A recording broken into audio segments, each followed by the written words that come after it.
Hi everyone, आप सभी को ईद की हार्दिक बधाई।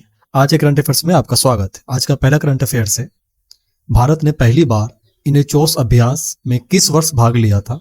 इसका सही जवाब हो जाएगा, यह भारत पहली बार 2023 में भाग लिया था। चलिए देखते हैं न्यूज में क्यों है। इनचोस अभ्यास 2025 भारतीय वायुसेना वार्षिक बहुराष्ट्रीय इनचोस अभ्यास में भाग लेगी, जिसकी मेजबानी हेलेनिक वायुसेना अर्थात यह ग्रीस के वायुसेना को हेलेनिक वायुसेना कहा जाता है, उसके द्वारा 31 मार्च से 11 अप्रैल 2025 तक यह अभ्यास चलेगा। भारतीय वायुसेना दूसरी बार इस अभ्यास में भाग ले रहा है। इससे पहले 2023 के संस्करण में भारत की सेना पहली बार भाग लिया था। इनचोस अभ्यास की शुरुआत 1980 के दशक में हेलेनिक एयरफोर्स के द्वारा की गई थी और 2015 में एक वार्षिक बहुराष्ट्रीय केवल आमंत्रण आधारित अभ्यास बन गया है। यह अभ्यास 2025 का संस्करण 15 देशों की वायु सेनाओं की भाग लेगा इस अभ्यास में, और इसका उद्देश्य है कि युद्ध प्रशिक्षण प्रदान करना इसका मुख्य उद्देश्य है। वही देखते हैं, भारतीय वायुसेना ने अब तक का सबसे बड़ा बहुराष्ट्रीय अभ्यास तरंग शक्ति का आयोजन किया है, इसे याद रखेंगे। वही ग्रीस के बारे में जानते हैं। ग्रीस का आधिकारिक नाम है हेलेनिक गणराज्य और इसी से हेलेनिक वायुसेना नाम पड़ा, क्योंकि ग्रीक का वायुसेना है। यह एक यूरोपीय देश और यूरोपीय संघ, साथ ही साथ नाटो का सदस्य भी देश भी है। यह आधुनिक ग्रीष्मकालीन ओलंपिक पहली बार 1896 में ग्रीस के एथेंस में आयोजित किया गया था। इसकी राजधानी ग्रीस का एथेंस है। यहाँ की मुद्रा को यूरो कहा जाता है और यहाँ के जो वर्तमान प्रधानमंत्री है क्यारिकोस मित्सोटाकिस, इसे याद रखेंगे। अगला सवाल है, इंद्र नौसेना अभ्यास कौन से दो देश भाग लेते हैं? तो ये हो जाएगा भारत और रसिया के द्वारा यह अभ्यास होता है। चलिए देखते हैं न्यूज में क्यों है। इंद्र नौसेना अभ्यास, इंद्र नेवल एक्सरसाइज द्विवार्षिक भारत रूस संयुक्त नौसेना अभ्यास है, जो 2025 का 14वां संस्करण है। यह बंगाल की खाड़ी के में चेन्नई के तट पर इसे शुरुआत होगी। 28 मार्च से लेकर 2 अप्रैल तक यह अभ्यास 28 मार्च से 2 अप्रैल तक यह अभ्यास 2 चरणों में होगा। इंद्र अभ्यास 2 चरणों में आयोजित किया जाता है। पहला चरण होता है बंदरगाह पे और दूसरा होता है समुद्री चरण। ये 2 चरणों में होता है। इसका पहला संस्करण मई 2003 में अरब सागर में भारत के पश्चिमी तट में आयोजित किया गया था। 13वां अभ्यास अर्थात जो पिछला साल जो हुआ, इसकी मेजबानी रूसी नौसेना के द्वारा 2024 में जुलाई फिनलैंड के खाड़ी में किया गया था। इस अभ्यास का मुख्य उद्देश्य है कि अंतर संचालित में सुधार करना, द्विपक्षीय नौसैनिक सहयोग को मजबूत करना और थल जल वायु सेना को बारी बारी से इस अभ्यास में भाग लेना। भारतीय सेना की टुकड़ी ने रूसी सशस्त्र बलों द्वारा आयोजित बहुपक्षीय अभ्यास TSENTR 2019 में और एक्स वोस्तोक अभ्यास 2022 में भाग लिया था, इसे याद रखें। वही देखते हैं रसिया और इंडिया के संबंध के बारे में। इंडो रसिया राइफल प्राइवेट लिमिटेड ने उत्तर प्रदेश के अमेठी में एक कारखाना का स्थापित किया और यहाँ पे AK-203 राइफल्स का प्रोडक्शन की शुरुआत की गई है, इसे याद रखेंगे। अगला सवाल है, किस संगठन ने ऊर्जा सांख्यिकी रिपोर्ट 2025 जारी किया है? इसका सही जवाब हो जाएगा राष्ट्रीय सांख्यिकी कार्यालय NSO के द्वारा एनर्जी स्टैटिक्स इंडिया रिपोर्ट 2025 को जारी किया गया।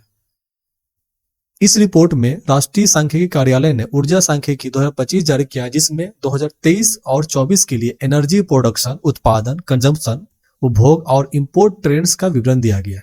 यहाँ देखते हैं 1 अप्रैल 2024 तक जो एस्टिमेटेड रिजर्व क्रूड ऑयल था भारत में, वो सबसे ज्यादा किन किन राज्यों में हिस्सा था? तो सबसे ज्यादा असम में है जो 22% है, असम में है। उसके बाद है राजस्थान में 19%, गुजरात में 18%, वही है आपको तमिलनाडु में 1%, आंध्र प्रदेश में 1% और बाकी के अदर स्टेट है 1%।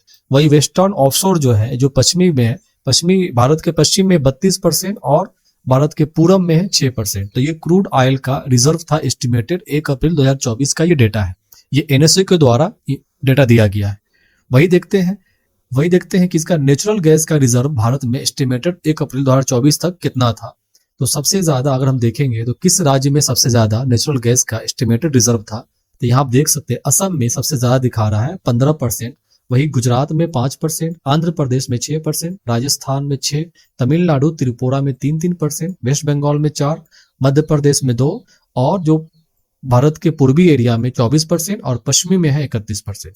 तो इस तरह के एस्टिमेटेड रिजर्व दिया गया है नेचुरल गैस का और क्रूड ऑयल का। तो इस डेटा को हम याद रखेंगे। इस रिपोर्ट में क्या क्या मुख्य बातें दी गई, चलिए इसको हम देख लेते हैं। इस रिपोर्ट में ये सारांश है कि प्राथमिक जो ऊर्जा आपूर्ति है 7.8% से बढ़कर 9,03,158 किलो टन ऑफ इक्विवेलेंट तक पहुंच गया है, जो इसे सुधार को दर्शा रहा है। वही कुल घरेलू ऊर्जा आपूर्ति में 79% और टोटल प्राइमरी जो एनर्जी सप्लाई है, प्राथमिक ऊर्जा आपूर्ति, उसमें एक लगभग 60% की हिस्सेदारी के साथ सबसे ज्यादा कोयला का उत्पादन, सबसे ज्यादा कोयला से हमें ये ऊर्जा की प्राप्ति हो रही है। तो यहाँ पे सबसे ज्यादा कोयला से उत्पादन हो रहा है। वही नवीकरणीय ऊर्जा की क्षमता 21,09,000 मेगावाट तक पहुंच गया है, जिसमें पवन और सौर ऊर्जा की सबसे ज्यादा भागीदारी है। वही प्रति व्यक्ति ऊर्जा खपत में 18,421 मेगा जूल व्यक्ति हो गया है, जो पिछले 10 वर्षों में 25% की वृद्धि हुई। वही भारी आयात निर्भरता, अर्थात भारत 89% कच्चा तेल का इंपोर्ट करता है, 46% प्राकृतिक गैस का इंपोर्ट करता है और 25% कोयला का इंपोर्ट करता है भारत। इतना जो है सबसे ज्यादा कच्चा तेल का इंपोर्ट भारत करता है दूसरे देशों से। वही प्रति व्यक्ति बिजली उपभोग अभी भी कम है, 1100 किलोवाट प्रति व्यक्ति है, जबकि भारत में वैश्विक औसत कितना 3000 किलोवाट। तो इस तरह का रिपोर्ट है, आप इसे नोट डाउन कर सकते हैं, जो 2024 का ऊर्जा सांख्यिकी रिपोर्ट एनएसओ के द्वारा जारी किया गया। अगला सवाल देखते हैं, किस राज्य ने P4 बंगारू कुटुंब मार्गदर्शी पहल की शुरुआत किया है? इसका सही जवाब हो जाएगा, यह आंध्र प्रदेश के द्वारा एक पहल शुरू की गई। चलिए देखते हैं न्यूज में क्यों है P4 इनिशिएटिव। आंध्र प्रदेश के मुख्यमंत्री ने P4 बंगारू कुटुंब मार्गदर्शी पहल की शुरुआत की है। इस पहल का उद्देश्य है सार्वजनिक, निजी, नागरिक भागीदारी वाले सहयोगात्मक शासन मॉडल के माध्यम से वंचित समुदायों को उत्थान करना। इसका फुल फॉर्म हो जाएगा पब्लिक प्राइवेट पीपल पार्टनरशिप। इसी को बोलते हैं P4, जो सामाजिक और आर्थिक परिवर्तन के लिए एक मिशन मोड पहल है। इसका उद्देश्य है कि गरीबी उन्मूलन, हाशिए पर खड़े परिवारों को आर्थिक और सामाजिक स्थिति में सुधार करना। इसके महत्व के बारे में जानते हैं, समावेशी विकास करना, गरीबी उन्मूलन मॉडल के आधार पर गरीबी से मुक्त करना, शासन को बेहतर बनाना और अनुकरणीय कल्याण ब्लूप्रिंट, अर्थात जो गरीब वंचित वर्ग है उसे कल्याण करने के लिए कौन कौन से पहल की जा सकती है उसके लिए एक ब्लूप्रिंट तैयार करना। तो इस तरह के ये पहल है P4 इनिशिएटिव, जो आंध्र प्रदेश का है, इसे याद रखेंगे। अगला सवाल है, एबेल पुरस्कार 2025 से किसे सम्मानित किया गया? इसका सही जवाब हो जाएगा मसाकी काशिवारा को सम्मानित किया गया है एबेल पुरस्कार 2025 में। एबेल पुरस्कार 2025 में यह जापानी गणितज्ञ मसाकी काशिवारा को 2025 से सम्मानित किया गया।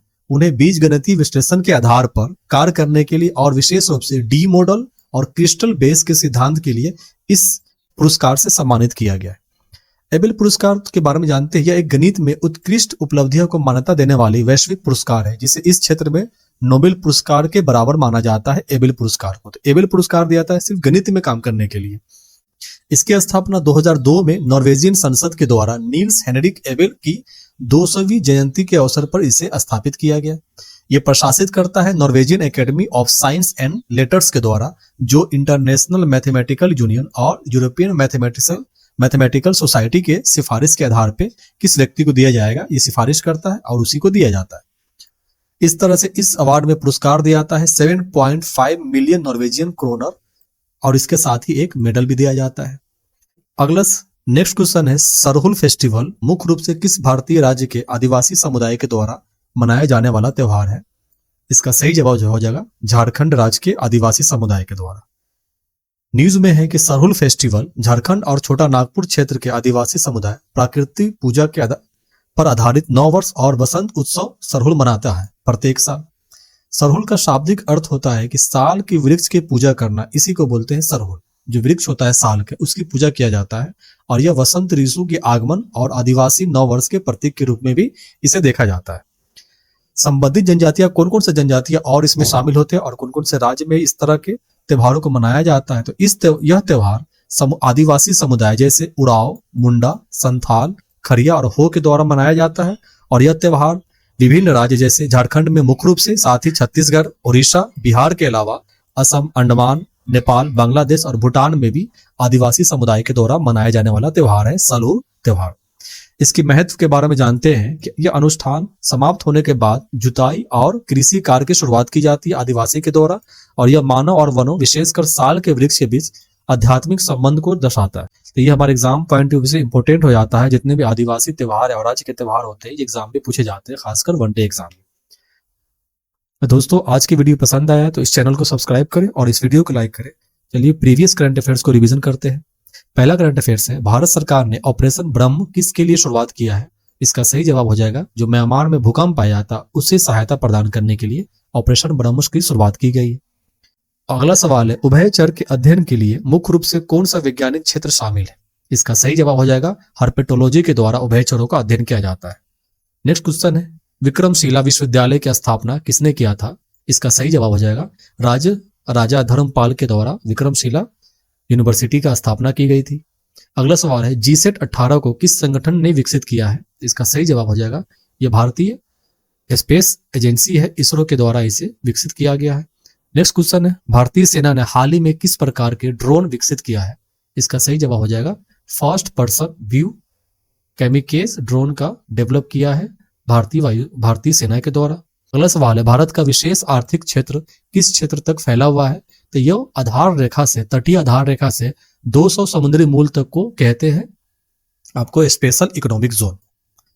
अगला सवाल है, उत्तर प्रदेश के किस जिले में ओएनजीसी के द्वारा कच्चे तेल की खोज की गई है? इसका सही जवाब हो जाएगा बलिया राज्य में कच्चे तेल की खोज की गई है ओएनजीसी के द्वारा। दोस्तों, आज के करंट अफेयर्स में इतना ही। अगर ये पसंद आया है तो इस चैनल को सब्सक्राइब करें, अपने दोस्तों में भी शेयर करें और इस वीडियो को लाइक करें। तब तक के लिए stay focus and keep learning. Thank you and take care.